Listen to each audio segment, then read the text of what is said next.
नमस्कार विद्यार्थी मित्रों, Shri Dnyanjyot education charitable trust संचालित श्री दक्षिणामूर्ति विद्या मंदिर यूट्यूब चैनल में फरी एक बार आप सर्वનું हार्दिक स्वागत करूँ छूँ। आज આપણે ભણવાના છીએ ધોરણ 10 વિષય છે સામાજિક વિજ્ઞાન, જેનો ચેપ્ટર નંબર 10 કૃષિ, એના વિશે આજે આપણે માહિતી મેળવીશું। નવું ચેપ્ટર છે એટલે જરા શાંતિથી ધ્યાન આપજો અને હું જે પણ લેસનમાં આપું એ બધું તમારે વોટ્સઅપ કરવાનું છે। ચલો આજે આપણે ચાલુ કરીએ ભારતની કૃષિ। હવે સૌપ્રથમ તો તમને એ કહી દઉં કે ભારતની કૃષિ રહી ને એ વિશ્વ પ્રખ્યાત કૃષિ છે, કારણ કે ભારતને કેવું કહેવામાં આવે છે, ખેતી પ્રધાન દેશ કહેવામાં આવે છે। એટલે આપણી ખેતી ખૂબ જ વિશાળ અને ખૂબ હરિયાળી જોવા મળે છે। પ્રાચીન કાળથી કૃષિ ભારતના મોટા ભાગના લોકોની આર્થિક પ્રવૃત્તિ રહી છે। આપણે જોઈએ તો વર્ષોથી એમ કહેવાય કે કૃષિ એ પ્રાચીન કાળથી ભારતના લોકોની કેવું છે, એક આર્થિક પ્રવૃત્તિ રહી છે। આજે પણ ભારતની અર્થવ્યવસ્થાના મુખ્ય આધાર જો કોઈ હોય તો એ શું છે, કૃષિ છે। ખેતી ભારતનું એક મહત્વ સંસાધન છે। શ્રમ શક્તિના લગભગ 60% જેટલા લોકો કેવું છે, ખેતી સાથે સંકળાયેલા જોવા મળે છે। કેવું કેટલા તો કે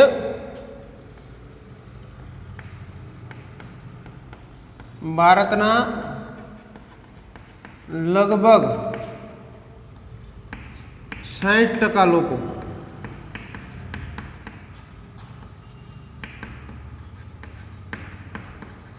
ખેતી સાથે સંકળાયેલા જોવા મળે છે। ભારતના લોકોને માત્ર ખોરાક પૂરો પાડવા ઉપરાંત ઉદ્યોગો માટે પણ વિવિધ પ્રકારનો કાચો માલ પણ ખેતીમાંથી જ પ્રાપ્ત થાય છે અથવા મળે છે।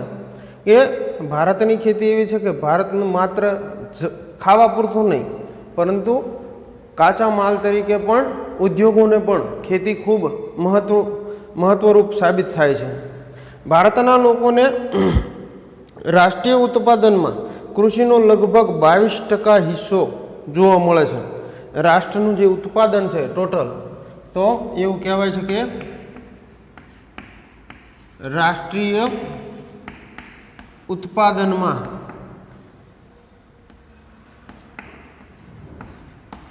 22% જેટલો હિસ્સો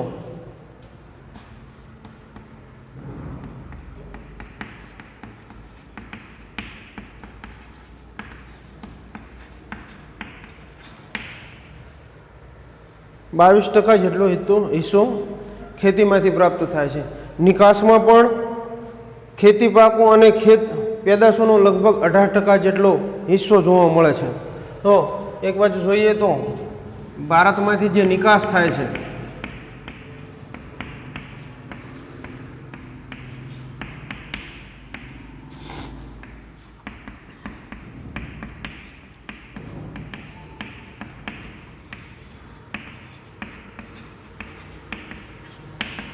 નિકાસમાં પણ 18% જેટલો, એટલે આપણા ભારત દેશમાંથી આપણે બીજે નિકાસ કરીએ છીએ વસ્તુની। એટલે એવું કહેવાય છે કે આ નિકાસ થતાં જેનાથી દેશને દર વર્ષે વિદેશી હુંડિયામણ પ્રાપ્ત થાય છે। ભારતીય અર્થવ્યવસ્થા મુખ્યત્વે ખેતી પર આધારિત છે। આમ ભારત એક કેવું કહેવાય છે તો કે કૃષિ પ્રધાન દેશ તરીકે ઓળખવામાં આવે છે। તો ભારતને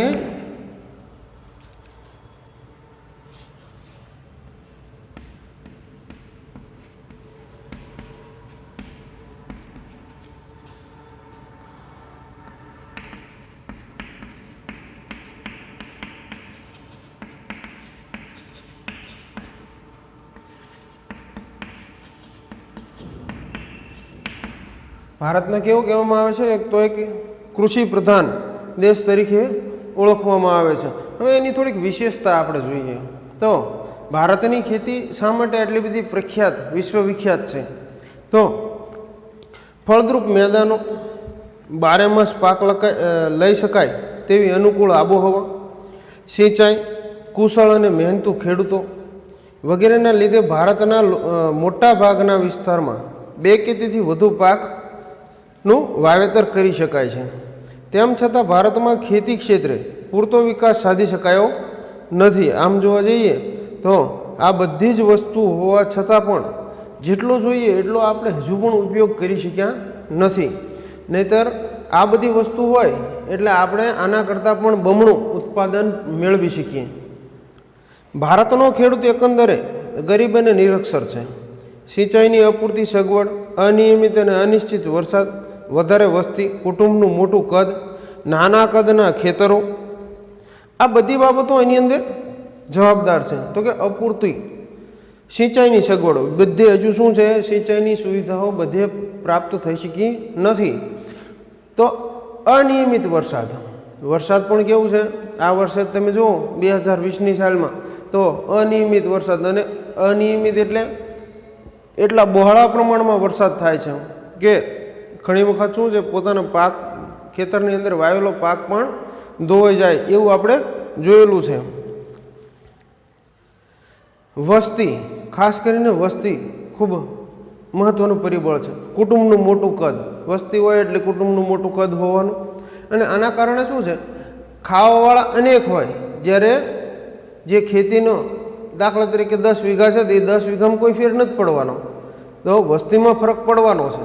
એટલે ખાવાવાળા વધતા જવાના અને જમીન જે છે એટલી જ રહેવાની। એટલે કહે છે કે વસ્તીનું પ્રમાણ પણ આમાં જવાબદાર છે। નાના કદના ખેતરો, પ્રયોગશીલતા પ્રત્યેનું ઉદાસીન વલણ, પ્રયોગ કોઈ કરવા દેતા નથી, ખાસ કરીને એ મોટો પ્રોબ્લેમ છે અને મોટો પણ પ્રશ્ન છે કે પ્રયોગ કરવા દેતા નથી। જમીનમાં જો આપણે જોવા જઈએ તો યોગ્ય રીતે એનો વૈજ્ઞાનિક ઢબે જો એની જાળવણી કરવામાં આવે, એનું ખરેખર નિરીક્ષણ કરવામાં આવે તો એ જમીનની અંદર કયા કયા તત્વોની ખામી છે એ બધું જોઈ શકાય છે, અને એની પૂર્તતા કરી અને જમીનને વધારે ફળદ્રુપ કરી શકાય। પણ પ્રયોગશીલતામાં આપણે માનતા નથી। રાસાયણિક ખાતરો, સુધારેલા બિયારણો, આધુનિક યંત્રો અને વૈજ્ઞાનિક કૃષિ પદ્ધતિઓનો ઓછો ઉપયોગ, શિક્ષિત વર્ગનું ખેતીમાં ન જોડાવવું, તેમજ સમાજમાં ખેતીનો કહેવાતો ઉતરતો દરજ્જો વગેરેને લીધે વૈશ્વિક ઉત્પાદન સામે ભારતમાં ઉત્પાદન પ્રમાણ ઓછું છે। ખરેખર તો ખેતી એ મહત્ત્વનો શું છે, એક પ્રકારનો વ્યવસાય છે, એ પણ આપણે કહી શકીએ।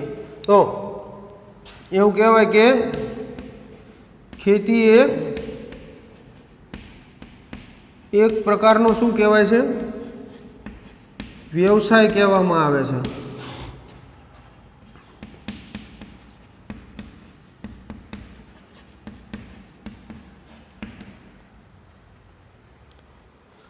શિક્ષિત લોકો વધારે આની અંદર જોડાતા નથી, કારણ કે એ કેવું છે, એમ કે એવું વિચારે છે માણસો કે આપણે ભણ્યા પછી ખેતી જ કરવાની એમ।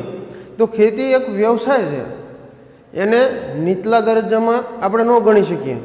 હવે આટલા તમારા જરા પોઈન્ટ છે એ નોટ ડાઉન કરી લો, એટલે હું તમને આગળ કૃષિના પ્રકારો વિશે સમજાવું।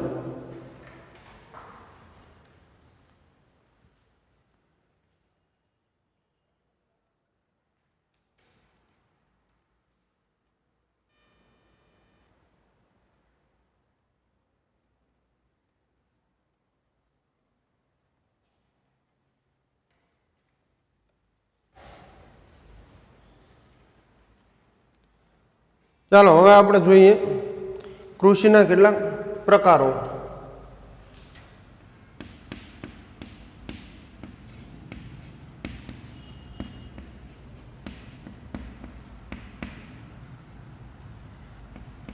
એમાં પહેલો પ્રકાર છે જીવન નિર્વાહ ખેતી।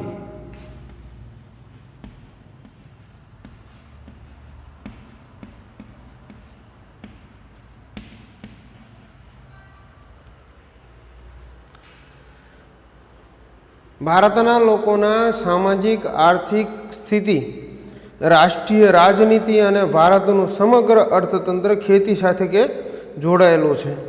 સિંચાઈ પદ્ધતિ, ખેત પેદાશો, આર્થિક વળતર જેવી બાબતોના આધારે ખેતીના કેટલાક પ્રકારો પાડવામાં આવે છે. એમાં પહેલો પ્રકાર છે જીવન નિર્વાહ ખેતી. તો જીવન નિર્વાહ ખેતી શું કહેવાય? જીવન નિર્વાહ ખેતી કોને કહેવાય?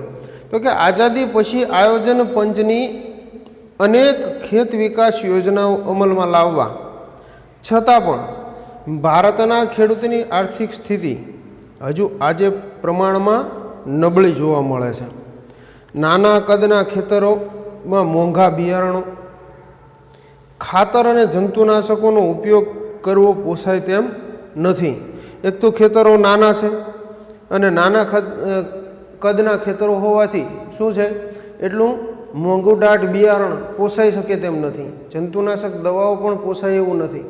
અને નાના ખેતરની અંદર તમે યંત્રોનો યોગ્ય ઉપયોગ પણ કરી શકતા નથી.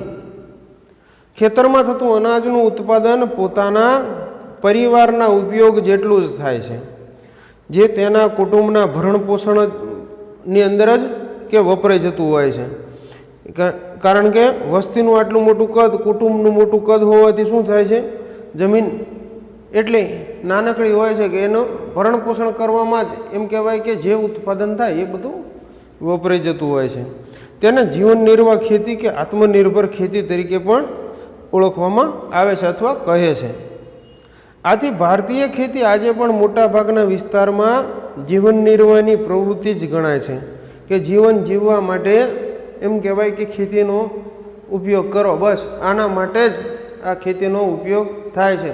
આમ ખરેખર જોવા જઈએ તો એક પ્રકારનો વ્યવસાય છે, પણ લોકો એને શું છે, જીવન નિર્વાહ તરીકે, જીવન જીવવા માટે એનો ઉપયોગ કરવાનો છે એવું જ માને છે. બીજું એનો પ્રકાર જોઈએ તો સૂકી ખેતી.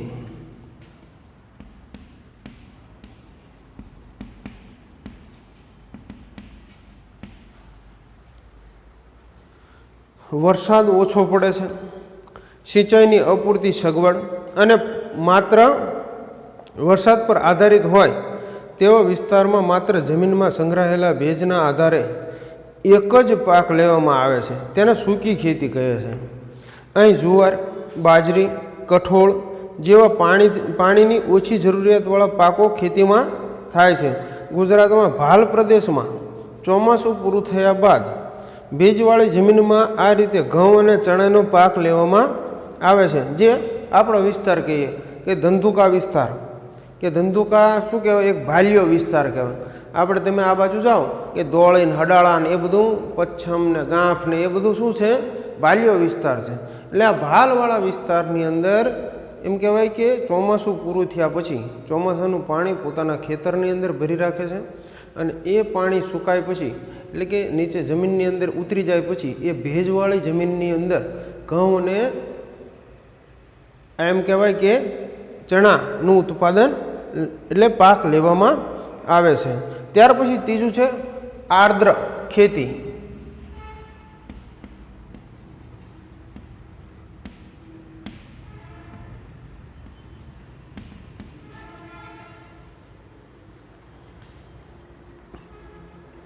જ્યાં વરસાદનું પ્રમાણ વધુ છે અને સિંચાઈની સગવડ પણ વધુ છે તેવા વિસ્તારોમાં આ પ્રકારની ખેતી એટલે કે આર્દ્ર ખેતી, જેને ભીની ખેતી પણ કહેવામાં આવે છે, તેવી ખેતી કરવામાં આવે છે.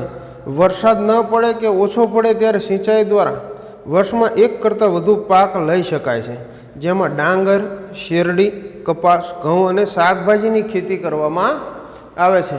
આ વિવિધ પ્રકારના આર્દ્ર ખેતીની અંદર પાકો લેવામાં આવે છે. ત્યાર પછી જોઈએ તો સ્થળાંતરિત ખેતી, જેને ઝૂમ ખેતી તરીકે પણ ઓળખવામાં આવે છે. સ્થળાંતરિત, જેને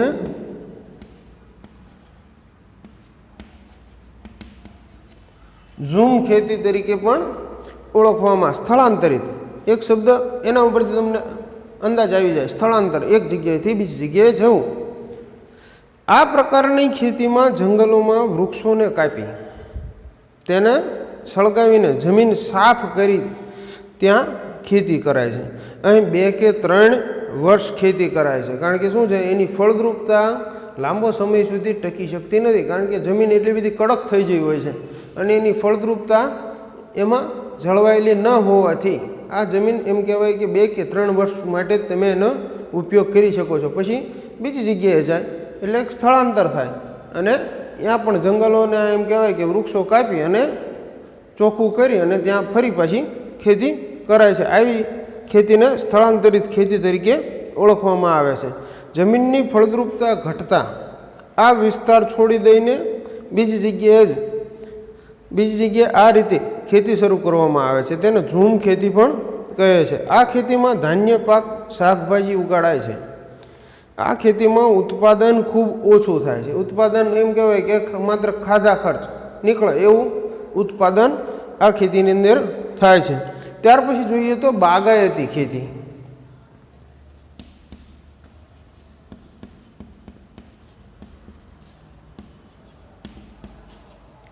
બાગાયતી ખેતી એક ખાસ પ્રકારે થતી ખેતી છે. એમાં રબર, ચા, કોફી, કોકો, નાળિયેર ઉપરાંત સફરજન, કેરી, સંતરા, દ્રાક્ષ, આંબળા, લીંબુ, ખોરાક, ખારેક જેને કહેવાય છે ખલેલા વગેરે ફળોની ખૂબ જ માવજત સાથે ખેતી કરાય છે. આ પ્રકારની ખેતીમાં વધુ મૂડીરોકાણ, કુશળતા, તકનીકી જ્ઞાન, યંત્રો, ખાતર, સિંચાઈ, પરિરક્ષણ, સંગ્રહણ અને પરિવહનની પર્યાપ્ત સુવિધા હોવી કે ખૂબ જરૂરી છે. બાગાયતી ખેતી એ કેવું છે, થોડી મોંઘી ખેતી છે, પરંતુ એનું ઉત્પાદનથી તમે અઢળક એમાંથી પૈસા કમાઈ શકો છો. ત્યાર પછી આપણો છેલ્લો પ્રકાર જોઈએ તો સઘન ખેતી.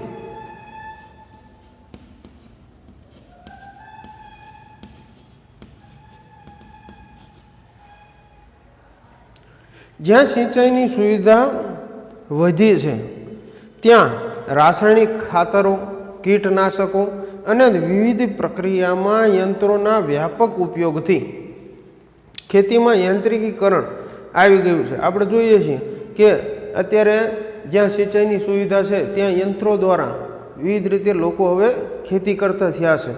આ પ્રકારે થતી ખેતીને સઘન ખેતી કહેવામાં આવે છે. અને આ ખેતીમાં રોકડિયા પાકોનું વાવેતર વધારે કરાય છે.